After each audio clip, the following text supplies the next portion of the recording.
மகாபாரதத்தில் எல்லோரும் வீரத்தில் சிறந்தவர்கள். தனக்கென்று தனி பாணியோடு வலம் வரும் பல பாத்திரங்கள் உண்டு. இவர்களுக்கு மத்தியில் இளவரசியாக பிறந்து ராணியாக வாழ்ந்தாலும் நிம்மதியும் சந்தோஷமும் அனைத்து பெண்ணையும் போல் காந்தாரிக்கும் கேள்விக்குறியாகவே இருந்தது. அவளின் வலிமிக்க பாதையையே இந்த கதை விவரிக்கப் போகிறது. இதிகாசத்தில் முக்கிய பெண்மணி காந்தாரி. காந்தார நாட்டு மன்னன் சுபலனின் மகள். தன் தேசத்தில் இளவரசியாக சந்தோஷத்தில் தெளித்துக் கொண்டிருந்தாள். தன் அண்ணன் சகுனியின் மிகுந்த பாசத்திற்குரிய சகோதரி. ஒருமுறை பீஷ்மர் திருதராஷ்டிரனுக்கு மனம் செய்து வைக்க முடிவு செய்து காந்தார நாட்டு மன்னன் சுபலனிடம் பெண் கேட்டு வருகிறார். தன் செல்ல மகளை ஒரு பார்வையற்றவருக்கு திருமணம் செய்து முடிக்க சுபலனுக்கும் அவன் அண்ணன் சகுனிக்கும் விருப்பமில்லை. எனினும் காந்தாரம் ஒரு சிறிய ஆட்சி, பீஷ்மரோ மரணம் தழுவா வீரர், எதிர்கொள்ள முடியாத ஆற்றல் படைத்தவர். பீஷ்மருக்கு பயந்தே காந்தாரியை ஒரு மனதாக திருமணம் செய்து வைத்தனர். திருமணம் முடிந்தது. காந்தாரியின் முதல் பிரச்சனை ஆரம்பமாகிறது. ஒற்றர்கள் மூலம் பீஷ்மருக்கு ஒரு செய்தி வருகிறது. காந்தாரி ஏற்கனவே திருமணம் முடித்த விதவை என்று. இதை கேட்ட பீஷ்மர் மிகுந்த கோபத்துடன் விசாரிக்கிறார். காந்தாரியின் ஜாதகப்படி அவளின் முதல் கணவருக்கு நீண்ட ஆயுள் இல்லை என்பதால் அவளுக்கு ஒரு ஆட்டுடன் திருமணம் செய்து வைத்து பின்பு அந்த ஆட்டை பலியிட்டனர். இதன் காரணமாகவே காந்தாரி விதவையானாள். இதை கேட்ட பிறகு பீஷ்மர் ஒரு விதவையை மனம் முடித்து வைத்ததை தெரிந்து வருந்தினார். இதை மறைத்து திருமணம் செய்து வைத்ததற்காக சுபலனையும் அவன் மகன்களையும் பிடித்து சிறையில் அடைத்து அவர்களுக்கு ஒரு குவளை உணவு மட்டும் கொடுக்கும்படி ஆணையிட்டார். சிறையில் உணவுக்கு திண்டாட்டம் வரும்போது சுபலன் மற்றவர்களை பட்டினி இருக்கச் சொல்லி அந்த உணவை சகுனிக்கு கொடுத்து பீஷ்மரை பழிவாங்க முடிவெடுத்தனர். தான் தவறு ஏதும் இழைக்காத நிலையிலும் தன் குடும்பத்தை அழிப்பதை நினைத்து மனம் நொந்து போனாள் காந்தாரி. இது ஒரு பக்கம் இருக்க, பிறவியிலேயே பார்வையில்லாத தன் கணவனின் துயரை அறிந்து தானும் அவருக்காக இனி இந்த உலகை காணப்போவதில்லை என்று முடிவு செய்கிறாள்.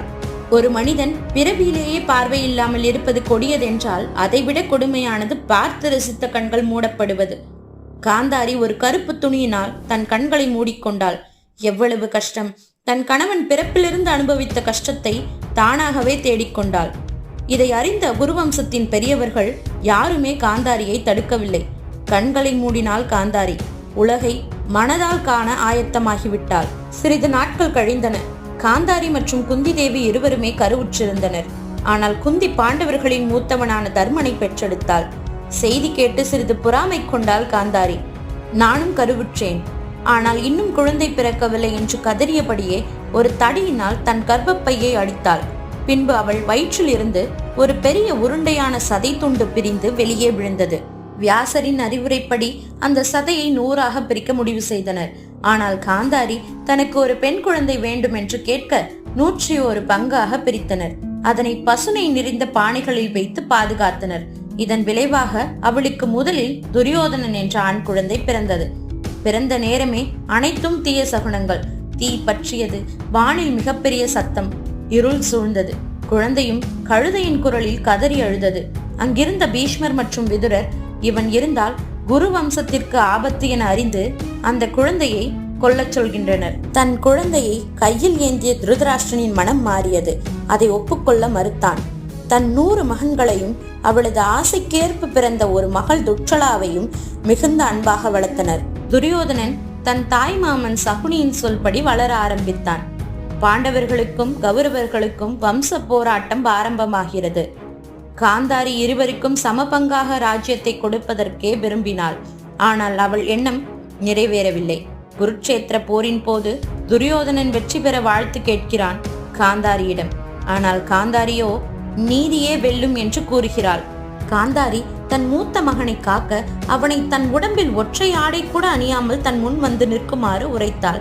அங்கேயும் கிருஷ்ணர் தன் விளையாட்டை ஆரம்பித்தார். துரியோதனன் தன் அந்தரங்க பாகத்தை மட்டும் மூடிக்கொண்டு தன் தாய் முன் சென்றான். தன் நிலைகளை ஒன்றாக்கி தன் கண் கட்டினை அவிழ்த்து துரியோதனனை பார்க்கிறாள்.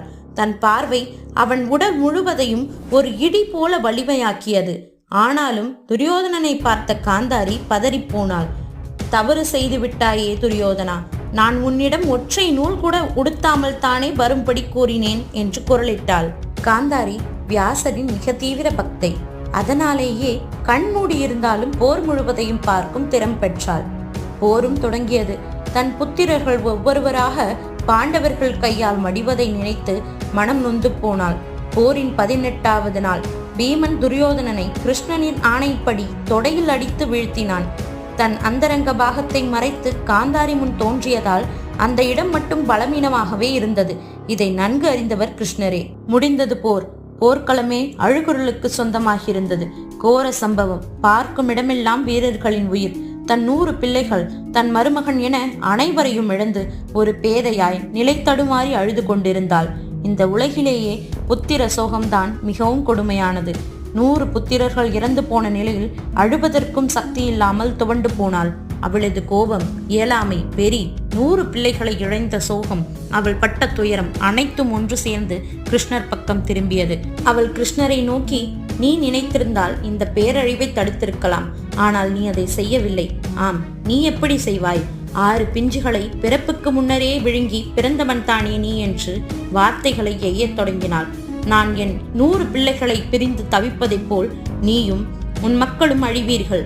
யாதவர் வம்சமும் அழிந்தே தீரும் என்று மிகுந்த கோபத்துடன் சபித்தாள். கிருஷ்ணரும் அதை மனம் ஒத்தி ஏற்றுக்கொண்டார். 36 ஆண்டுகள் கழித்து யாதவர்கள் தங்களுக்குள் அடித்துக் கொண்டனர். யது வம்சமே அழிந்து போனது. கிருஷ்ணரும் வேடனின் அம்பு மூலம் வைகுண்டம் சென்றார். நாட்கள் கழிந்தன.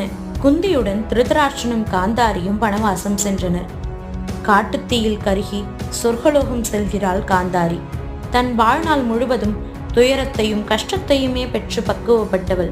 வியாசரின் அறிவுரையால் பாண்டவர்களுக்கு சாபமிடாமல் கிருஷ்ணரை சபித்து புண்ணியம் தேடியவள். 100 பிள்ளைகளை இழந்தும் கிருஷ்ணரின் உபதேசத்தால் மனதை திடப்படுத்தினாள். வாழ்வில் பாதியை கண்களை மூடி தன் கணவனுக்காக வாழ்ந்து குரு வம்சத்தின் மரியாதைக்குரியவளானாள் காந்தாரி.